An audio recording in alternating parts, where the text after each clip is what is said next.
Today is August 24th, Thursday, August 24th, 2023. Michael Cook speaking. It's currently, what is it? Almost 3:25.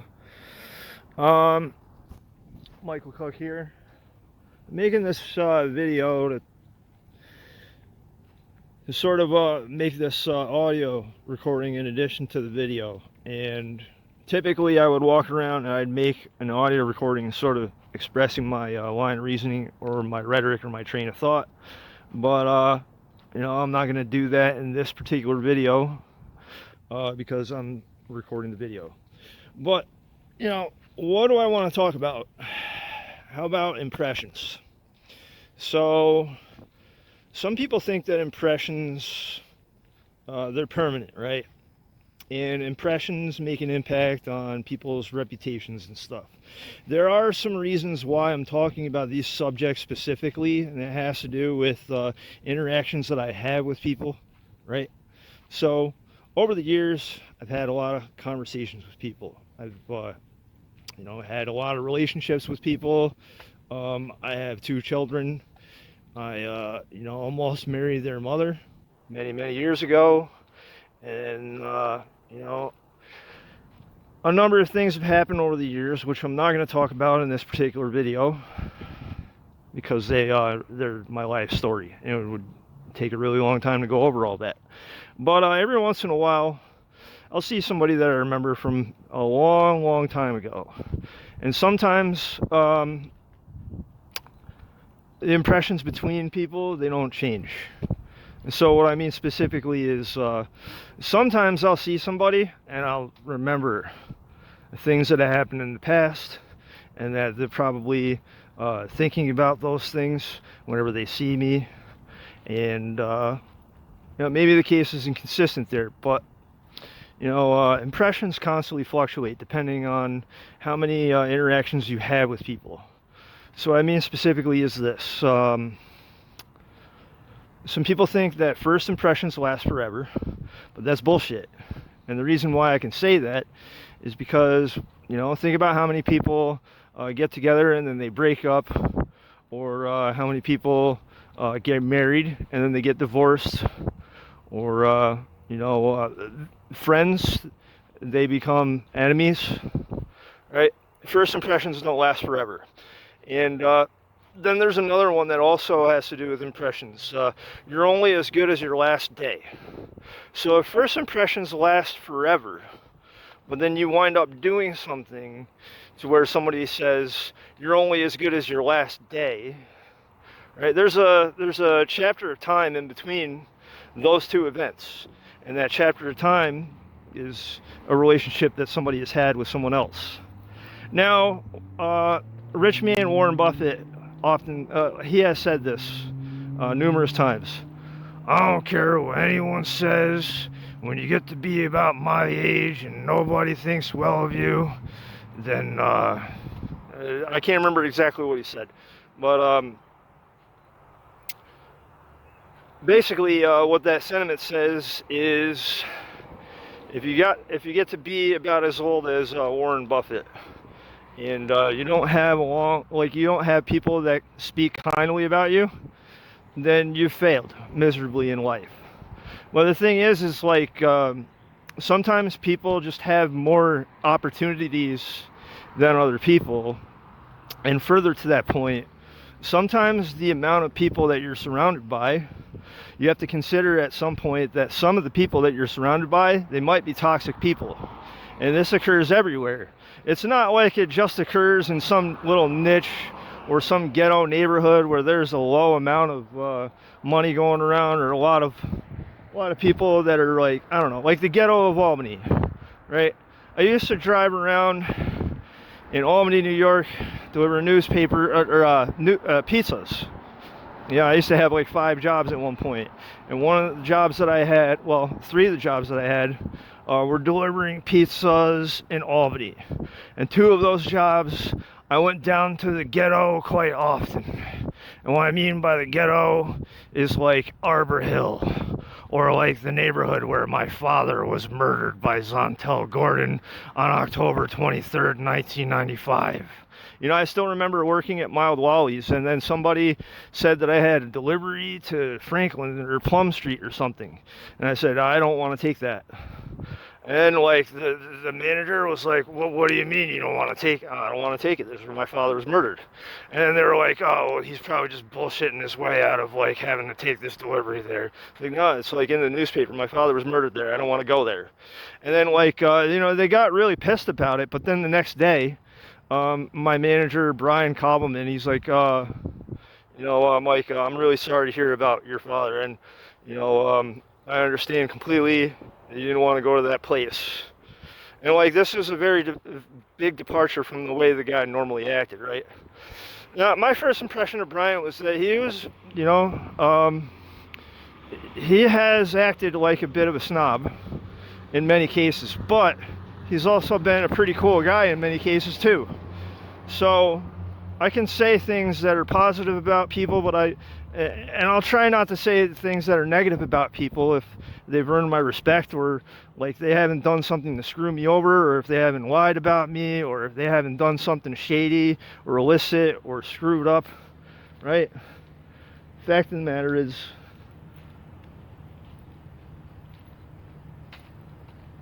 guy just stopped right there. I don't know why. Fact of the matter is, impressions constantly fluctuate. Someone I might think is a really good guy, they might turn out to be a bit of an asshole or a prick later on. And just because they might be a bit of a prick or an asshole doesn't mean that like I won't have like continued continued interactions with somebody.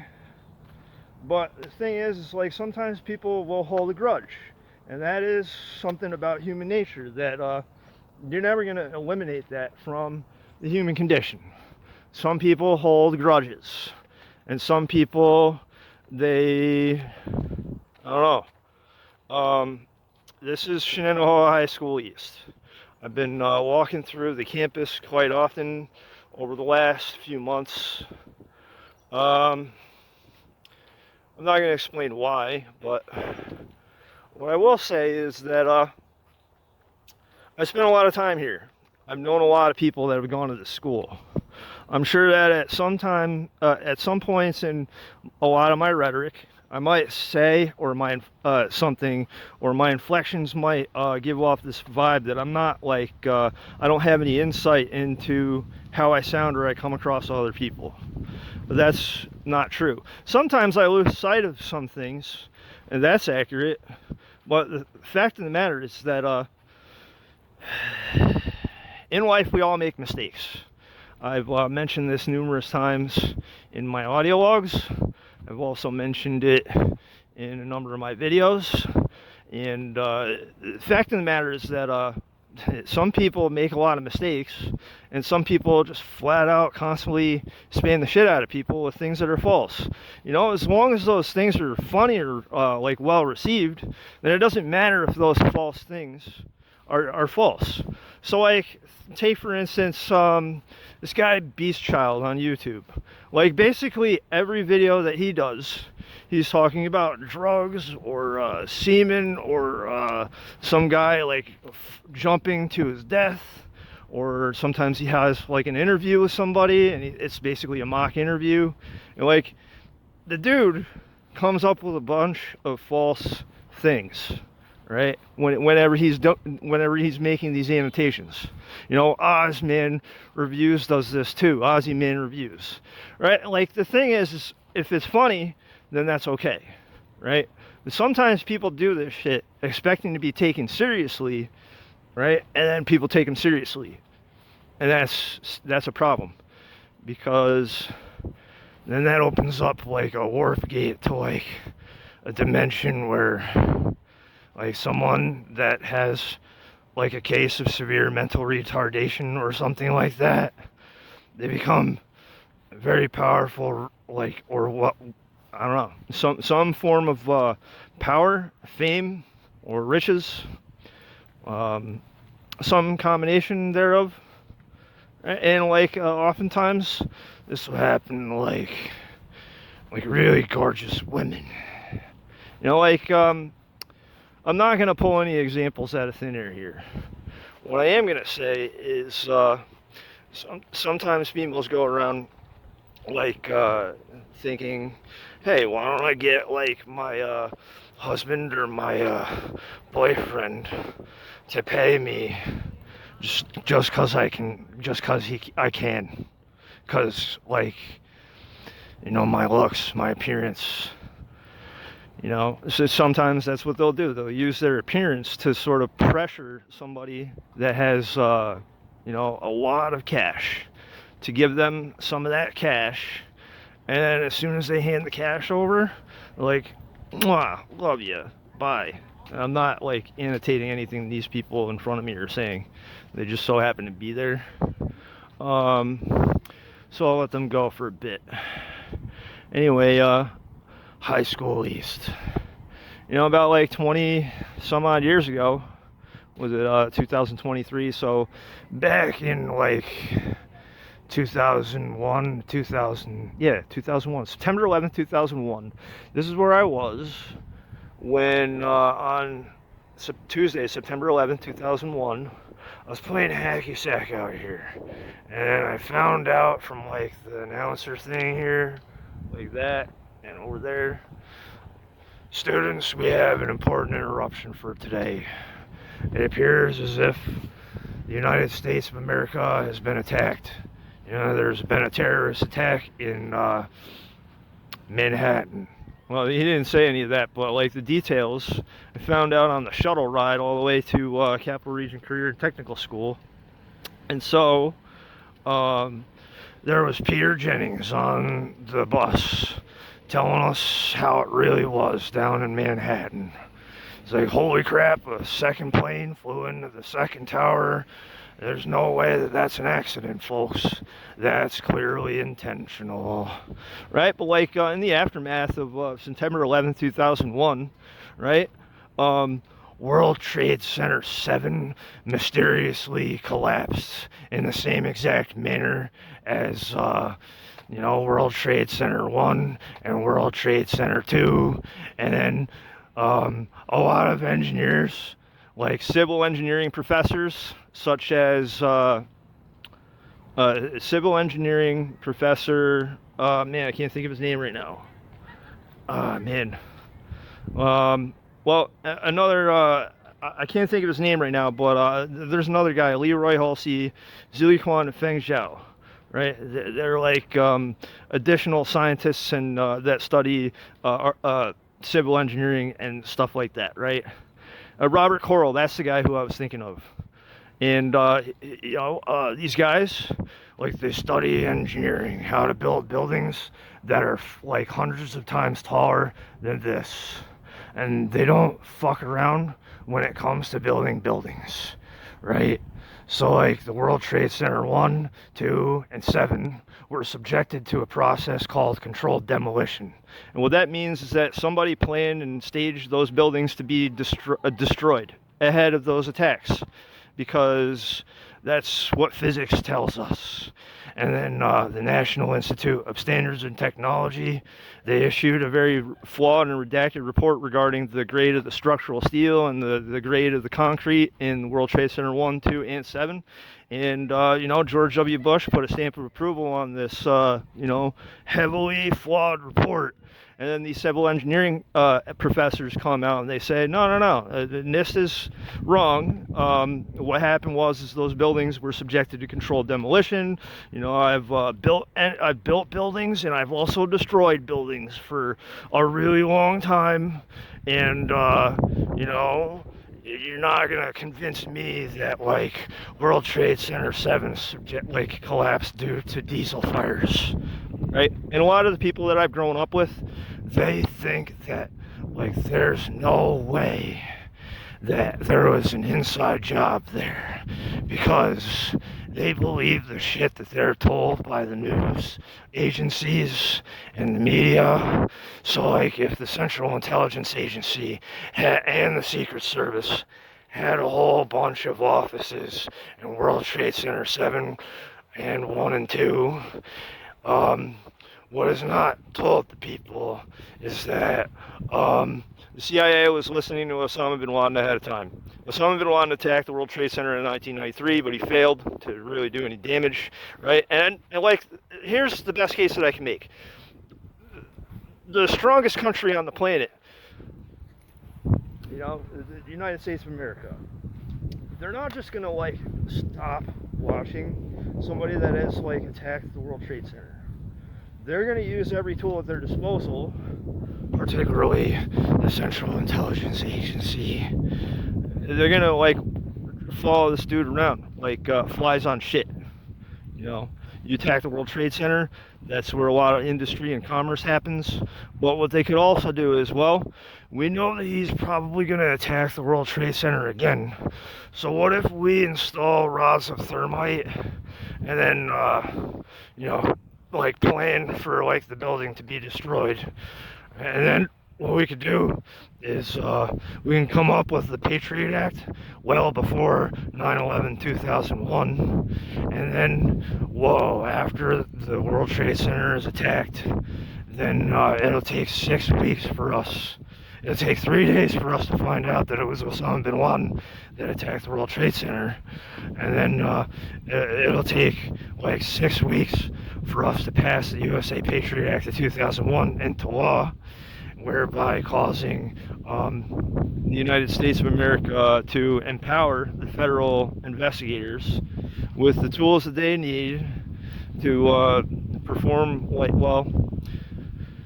I don't want to make a bunch of strong cases here that federal investigators follow highly sophisticated terrorists trained to evade detection, and they also have included new stipulations in the Patriot Act which allows them to basically watch for trespassers or intruders on digital equipment like computers, not unlike inviting the police into your home to catch burglars. Right, that's what the Patriot Act says. Right? But the thing is like some people are really stupid, and they think that that's just a fringe case scenario, or no, it's not a fringe case scenario. Someone that attacks a computer, they're committing basically trespassing, and they can be charged with a crime under the Patriot Act. But how often is the Patriot Act used to charge people with crimes? Well, one of the guys that founded, he didn't found Reddit, but his name was Aaron Swartz. Aaron Swartz, boy genius. I think he was born in 1986. He was a little younger than me. A lot of people liked Aaron Swartz. And as far as Aaron Swartz is concerned, someone used a stipulation in the Patriot Act, the Electronic Crimes Division, to charge Aaron Swartz with crimes related to how he was downloading stuff from the law archives in order to make it freely available. Right, so anyone that wants to get anything from law archives, they have to pay for a transcription or whatever. Right, but why do they make people pay for it? Well, it's because it goes back to things like the Stamp Act, or the Boston Tea Party, the American Revolutionary War, things of that nature. The country was founded on this concept of things being free, right? But we live in a dystopia now where there are so many rules and stipulations surrounding how people can earn a living, or make a living, or get paid for the work that they do. And we've got the First Amendment, which allows us to freely express ourselves, but then you've got people that violate people's constitutional rights on a constant basis, which is what the Snowden leak was all about. And you also got journalists like Julian Assange, which are facing 175 years in prison after he's extradited to the United States for leaking the documents of collateral murder, right? New Baghdad, Iraq, 2007. You know, the United States military killed a dozen innocent people. It was recorded on video, and the senior officer was like, fire, fire, fire, fire. They thought they were killing somebody that had an RPG, but it was just camera equipment, right? And so, what what relevance does that have on impressions? Well, here's what relevance it has on impressions. If you go around and you indiscriminately murder people on accident, and then you classify those records, well, what that means is that you don't want to be judged by people, and you don't want people to have a bad or negative impression of you. And so what you will do is, if you're in a position of power or authority, what you will do is you will minimize or eradicate the constitutional rights and freedoms of other people in order to make yourself look better or innocent or as if you're not involved. Yeah, that's sort of what I'm getting at here. Some people are evil pricks. They're not going to go around saying that they're fucking evil pricks, but they are. And, you know, like, you'll notice that sometimes when I'm ranting and raving here, I'll add in a lot of like filler words like this, that, and the other thing, and long pauses and stuff.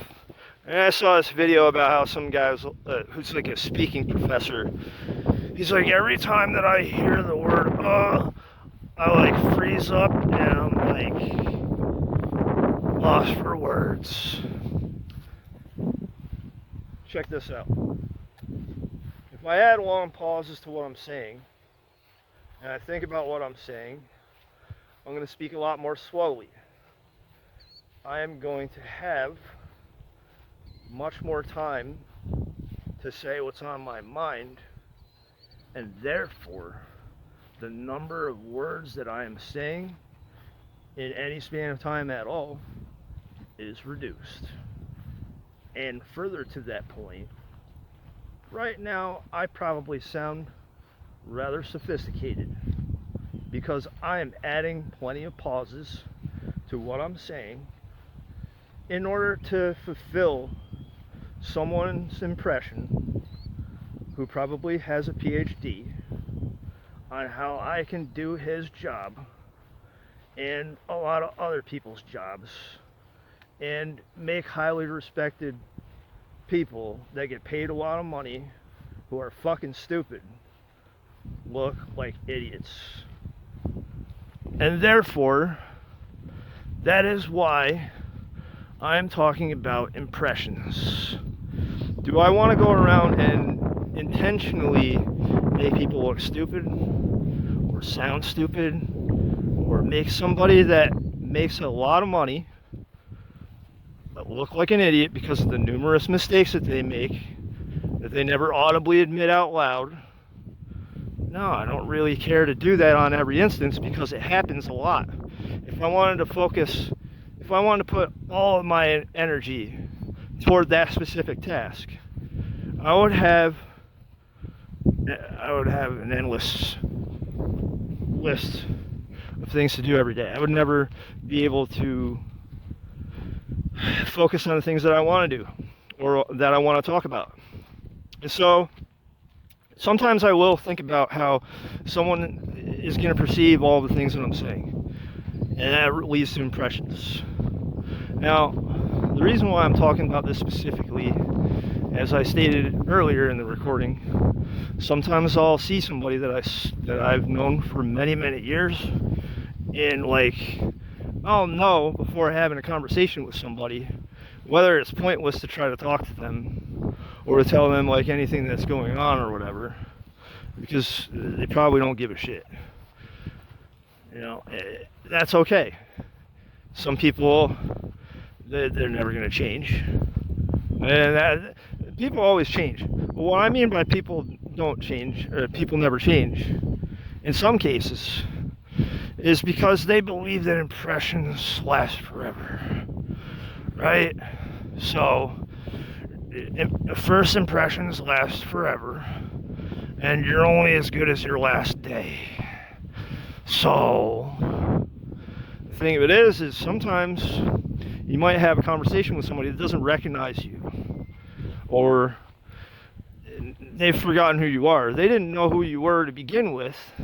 They may have only heard you over a phone call, or they've read police reports about you, or they watch the news a lot, and they've listened to the National Institute of Standards and Technology saying a bunch of stuff that didn't make any sense, whereby allowing a lot of people in the government to sort of masquerade as if they're the good guys that whole time, when in fact they got a big payday out of that whole terrorist attack that was expected and planned for.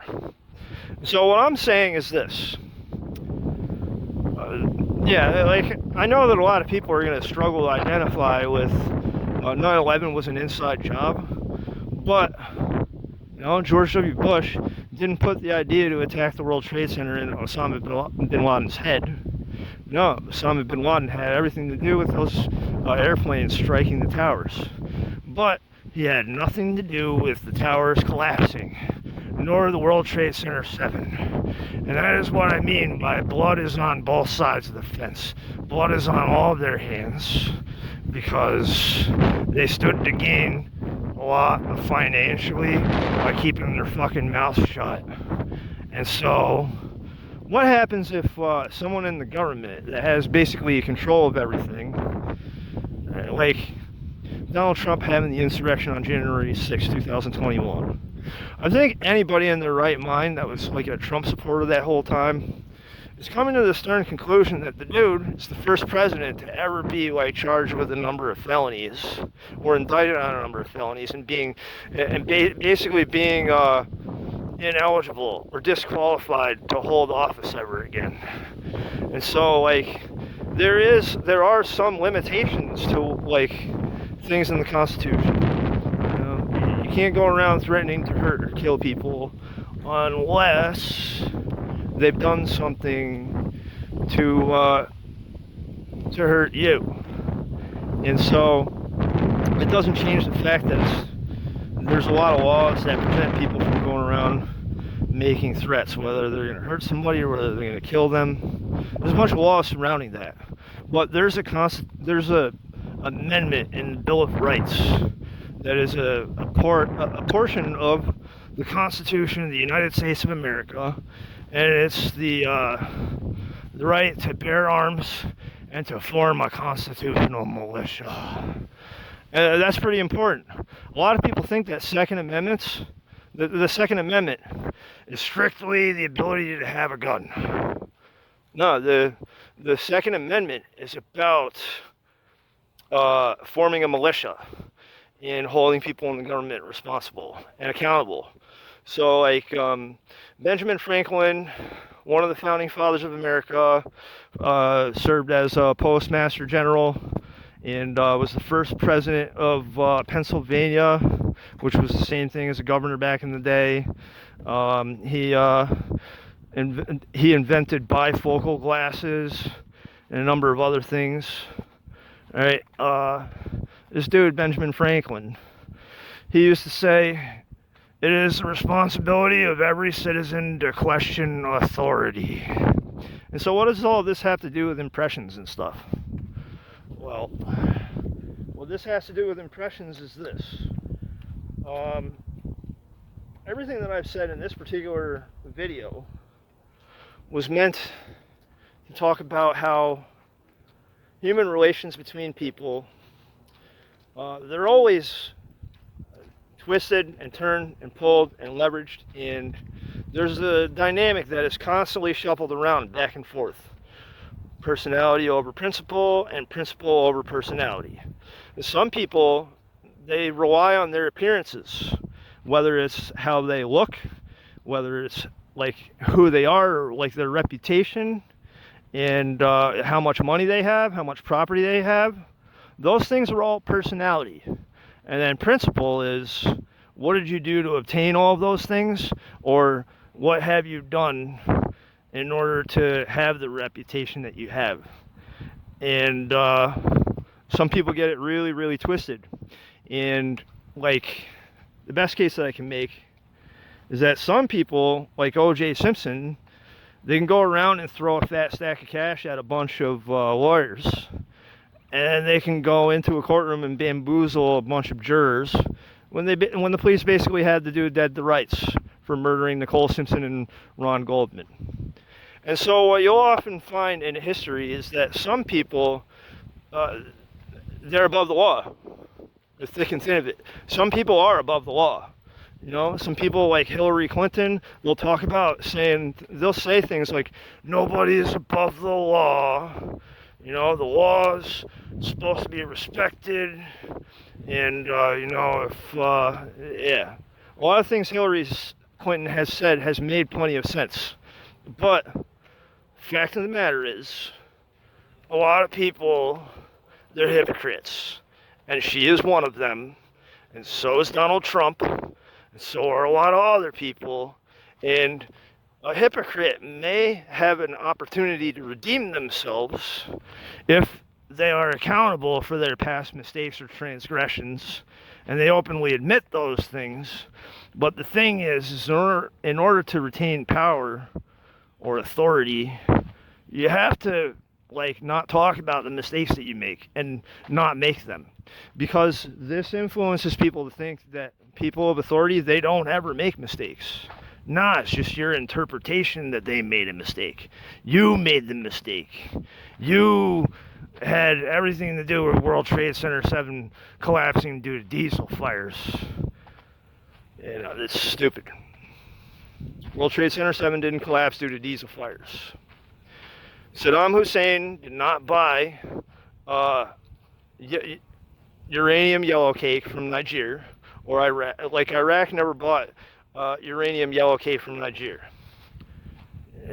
I spoke with somebody who's of an older generation, and she thinks that we did the right thing by invading Iraq and getting Saddam Hussein. But the fact of the matter is, our government committed fraud in order to invade Iraq. And this happened not long after the World Trade Center was collapsed by controlled demolition, subjected to controlled demolition, whereby killing 1,996 people. And everybody on the, I think that's the total, 1,996 people. Or no, 2,000, I can't remember the exact numbers. But, you know,